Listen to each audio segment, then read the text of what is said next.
اعوذ باللہ من الشیطان الرجیم بسم اللہ الرحمن الرحیم الحمدللہ رب العالمین اللہم صلی علی محمد وآل محمد۔ حضرات سامعین السلام علیکم۔ میں اللہ کی رحمت و برکت سے آپ خیر و خیریت سے ہوں گے اور اللہ تعالیٰ آپ کو اپنے حفظ و امان میں رکھے۔ اور اس وقت میں ابن الخیر سید اللہ بخشا تسلیم آپ کی خدمت میں حاضر ہوں۔ میرا مطلب یہ ہے کہ میں تمام متنازع مسائل کو صرف آذرو قرآن ہی بیان کرتا ہوں۔ تو آج جو ہمارا متنازع مسئلہ ہے وہ ہے وضو کے بارے میں چونکہ اور اس کے بعد نماز کے بارے میں بھی اور روزہ کے بارے میں بھی بیان کریں گے۔ پہلے میں اپنا مسئلہ خلافت، امامت، فدق اور دیگر متنازع مسائل میں آذرو قرآن بیان کر چکا ہوں۔ تو کیونکہ ہمارے اکثر جو برادران ہیں وہ جو خطاب کرتے ہیں تو وہ کتابوں سے ثبوت لیتے ہیں۔ کتابوں سے ثبوت لینے کا میں منکر نہیں ہوں، مگر بات یہ ہے کہ جو چیز کتاب سے لی جائے، کوئی حدیث ہو تو اس کو قرآن مجید سے اس کی مطابقت کی جائے۔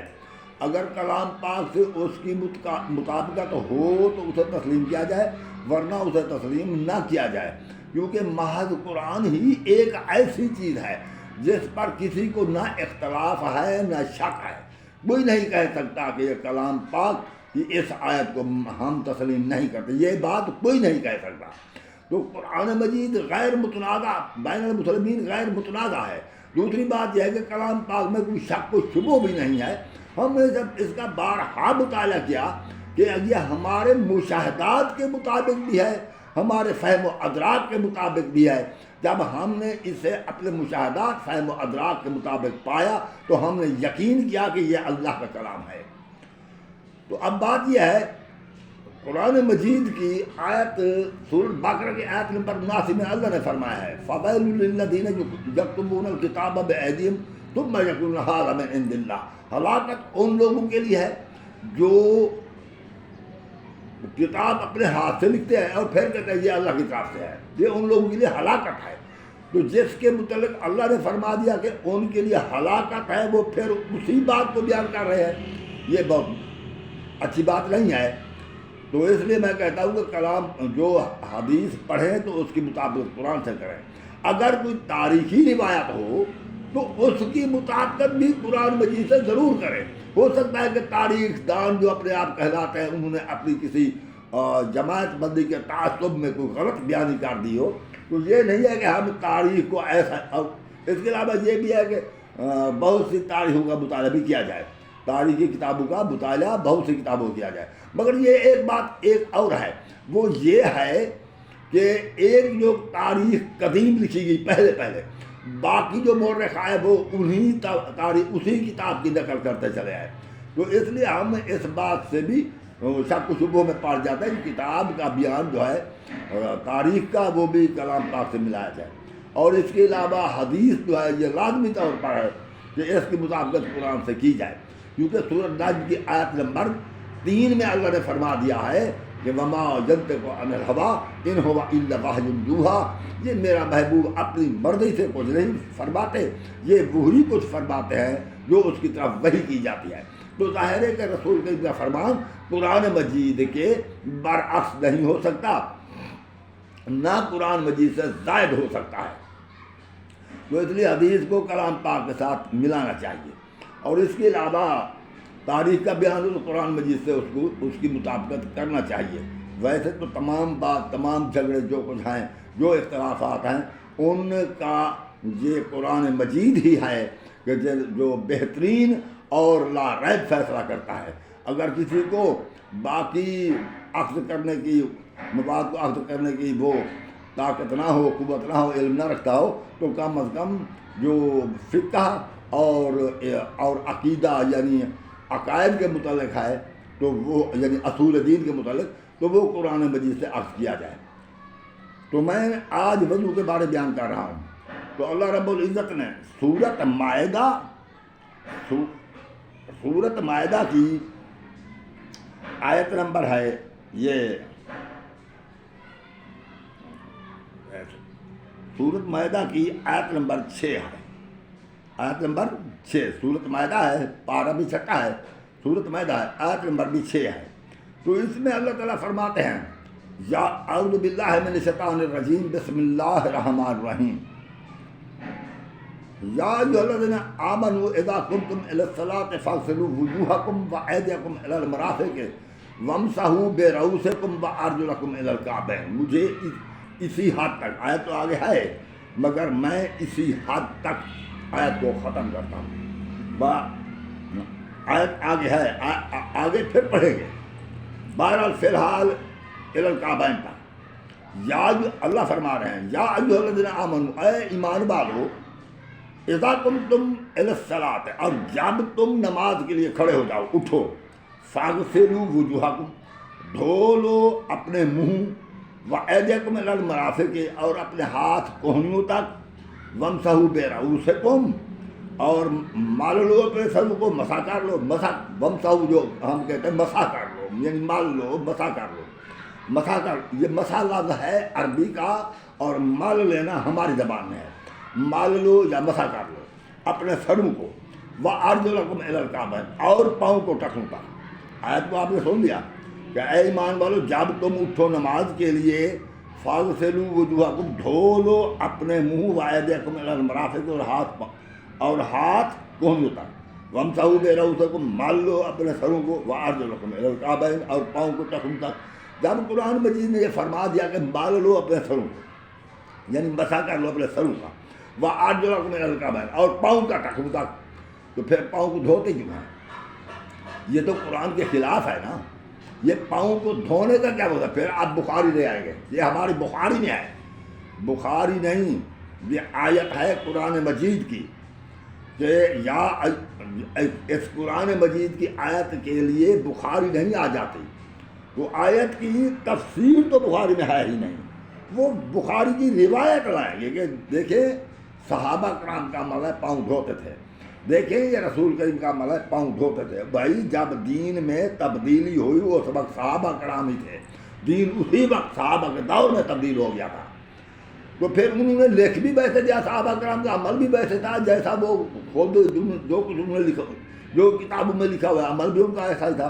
تو ہم یا نہ ہو ایسا، ہم اس بات پر زیادہ بات نہیں کرتے کہ صحابہ کرام نے دین کو تبدیل کیا یا بعد میں ہوا. اس بات سے یہ بات ہمارے زیر بات نہیں ہے، بات وضو کی ہے.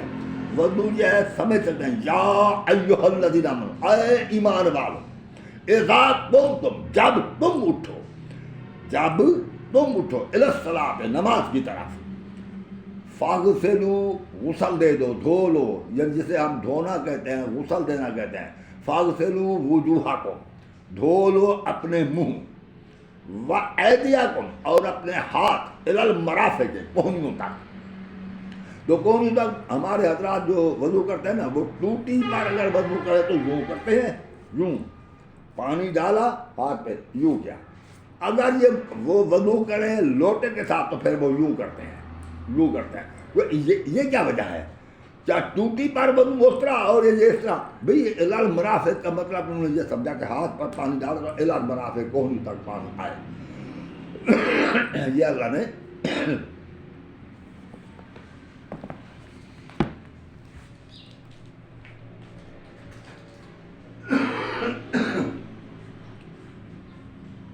اللہ نے یہ وضو کا طریقہ نہیں، یہ وضو کے جن اعضاء کو دھونا ہے ان کے متعلق بیان فرمایا ہے.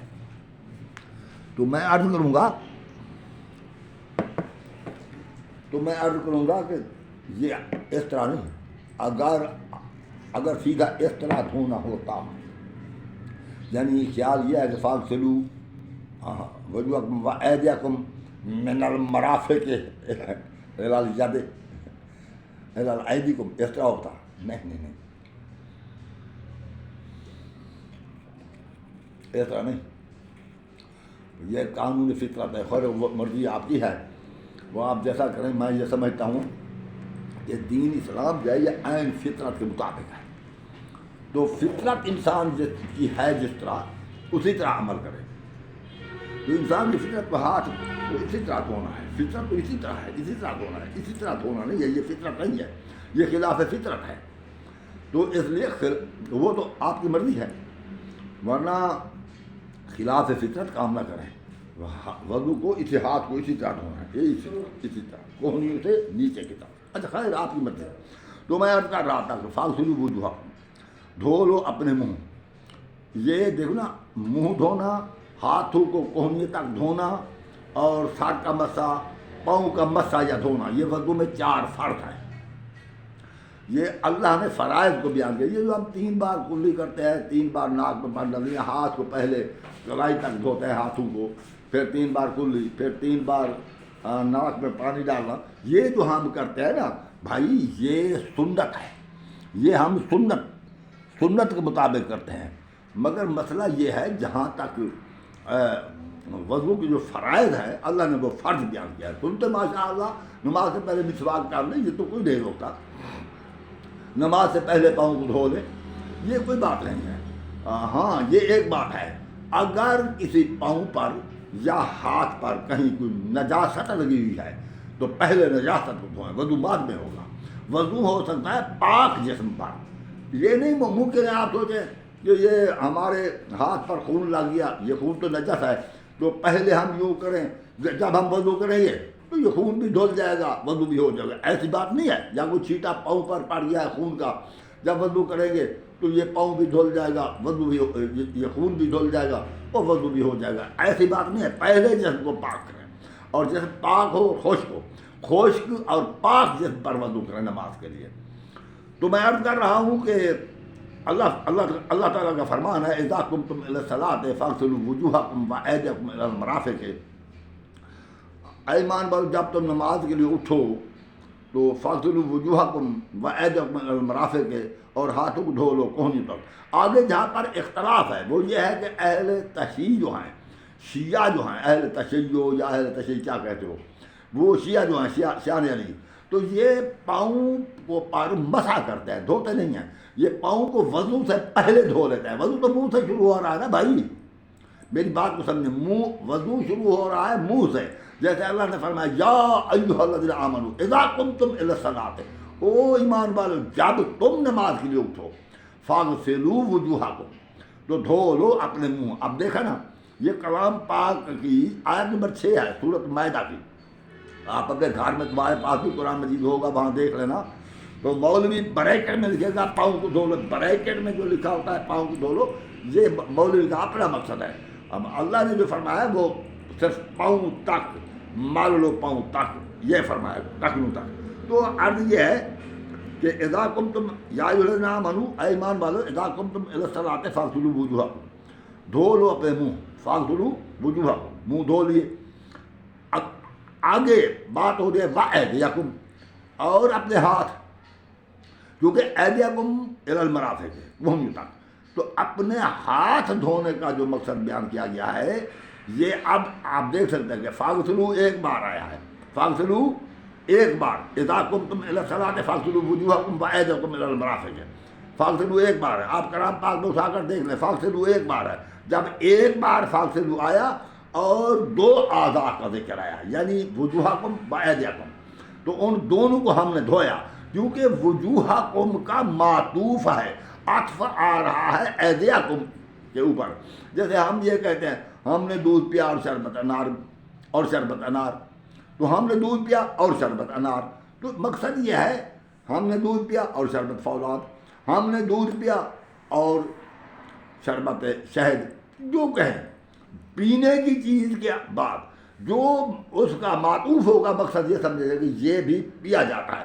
ہم یہ نہیں کہہ سکتے ہم نے دودھ پیا اور روٹی, یہ نہیں کہہ سکتے, کیونکہ روٹی پینے کی چیز ہے, اسے کھانا پڑتا ہے. تو 2 ہم صفت ایک دوسرے کے معطوف ہو سکتے ہیں, غیر صفت معطوف نہیں ہو سکتا. کیونکہ دھونا تھا نا منہ کو, وایدیکم آیا, اس کا مطلب ہے اس سے بھی دھونا ہے. ہاتھوں کو کوہنی تک دھویا. آگے ہے ومسحوا, دیکھو نا, جیسے فاغسلوا ایک بار ہے, آزاد 2 کا ذکر ہے, وجوہکم وایدیکم. تو اسی طرح ومسا وہ ایک بار آ رہا ہے، آگے دو آدھا ہے، بیرؤسکم وارجلکم الی الکعبین، سروں کو مان لو اور پاؤں تک ہوگا۔ اس کا مطلب ہے جس طرح سر کا مسح کرنا ہے، پاؤں کا بھی مسح کرنا ہے۔ لوگ کہتے ہیں کہ شیعہ پاؤں پہلے دھوتے ہیں، تو ان مولویوں پر تو خدا ان سے پوچھے گا روز حشر کو، کہ جو معنی کو غلط تعبیر کرتے ہیں۔ پہلے منہ دھونا ہے، شیعہ بھی وضو اسی طرح کرتے ہیں جیسے اہل سنت کرتے ہیں، ایک بات ہے۔ صرف یہ کہ اہل سنت پانی ہاتھ میں لے کر یوں کرتے ہیں اور شیعہ اس طرح وضو کرتے ہیں، اس طرح، مگر شیعہ جو ہے وہ کوہنیوں پر ڈالتے ہیں، پانی نیچے کی طرف جاتا ہے۔ وہ تو تمہاری اپنی اپنی سمجھ ہے، ہم کیا کریں، ہم تو یہ کہتے ہیں کہ فطرت کے مطابق کام کرو۔ تو بات یہ ہے کہ وہ پاؤں جو ہے شیعہ وضو سے منہ دھونے سے پہلے دھو لیتے ہیں۔ کیا پہلے وضو سے پہلے بالکل پانی جس پر نہیں ڈالنا چاہیے؟ یہ کیا ذہنی توازن تو خراب نہیں ہے آپ کا؟ جن لوگوں کا یہ بات ہے کہ شیعہ وضو میں پہلے پاؤں دھوتے ہیں، وہ ان کا ذہنی توازن خراب ہے۔ وضو سے پہلے پاؤں دھوتے ہیں، وضو سے پہلے پاؤں دھوتے ہیں، وضو میں پہلے نہیں۔ وضو تو منہ سے شروع ہو رہا ہے نا،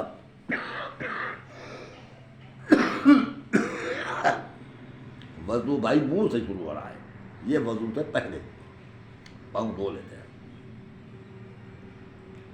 کیونکہ میں نے کہا اگر پاؤں پر مٹی لگی ہو یا پاؤں ناپاک ہوں تو ناپاک ہی پر وضو نہیں ہو سکتا، اس لیے پاؤں کو پہلے پاک کر لیتا ہے۔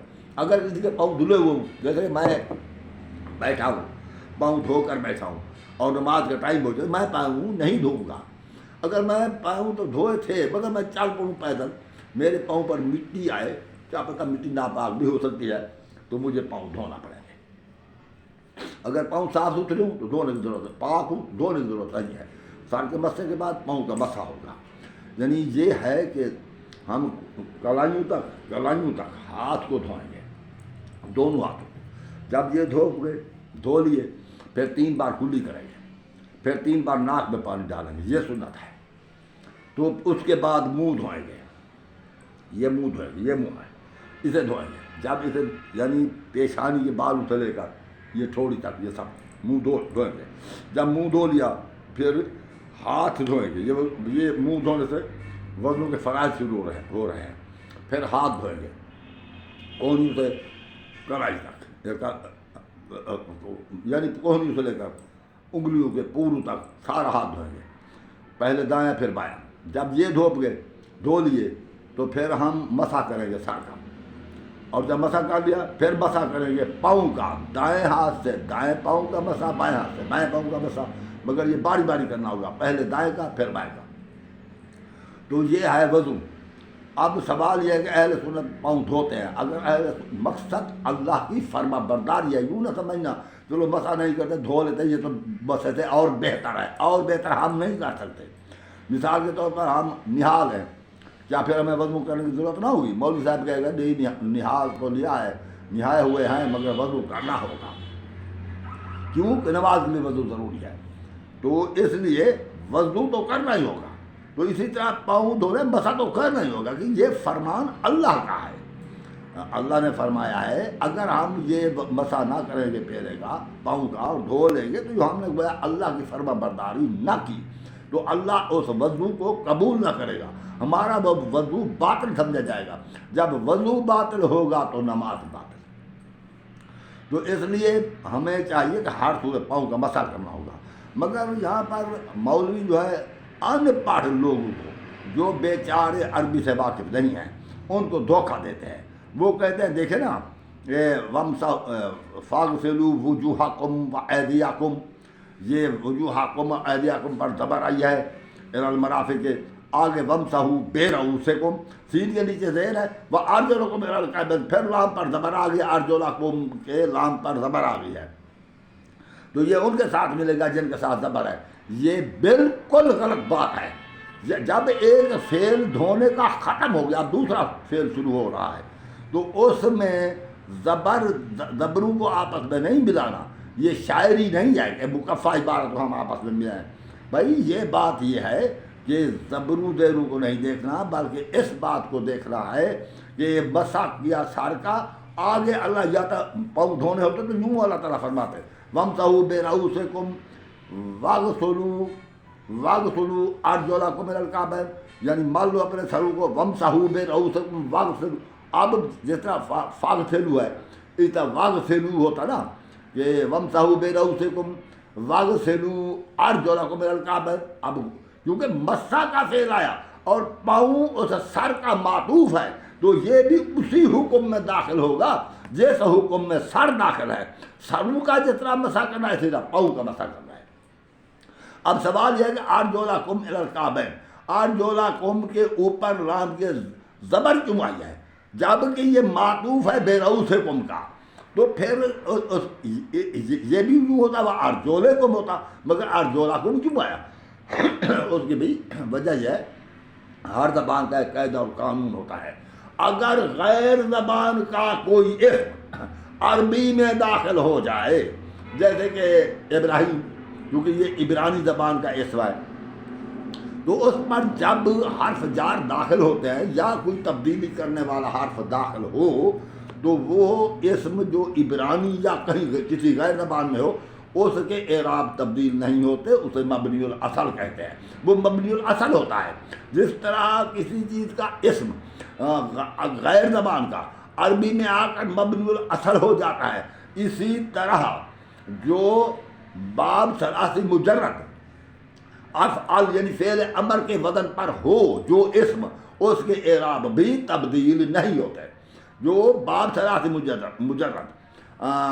فعل امر کے مطابق ہو، جیسے کہ افعال اور ارجل، تو یہ چونکہ ارجل افعال یہ ہم وزن ہیں، جو فعل امر کے ہم وزن ہو باب ثلاثی مجرد کے تحت، تو بھائی وہ مبنی الاصل ہوتا ہے، اس پر تبدیلی کرنے والا کوئی حرف آ جائے اس میں تبدیلی واقع نہیں ہوتی، کیونکہ أَرْجُلَكُمْ تو یہ فعل امر افعال کے وزن پر ہے، تو اس لیے اس پر تبدیلی نہ ہو سکتی تھی۔ اب اگر مجھے میری اس بات پر کسی مولوی صاحب کو اعتراض کرے، یقین نہ ہو تو کتاب دیکھیں غلام سرور قادری کی مصباح المعانی شرح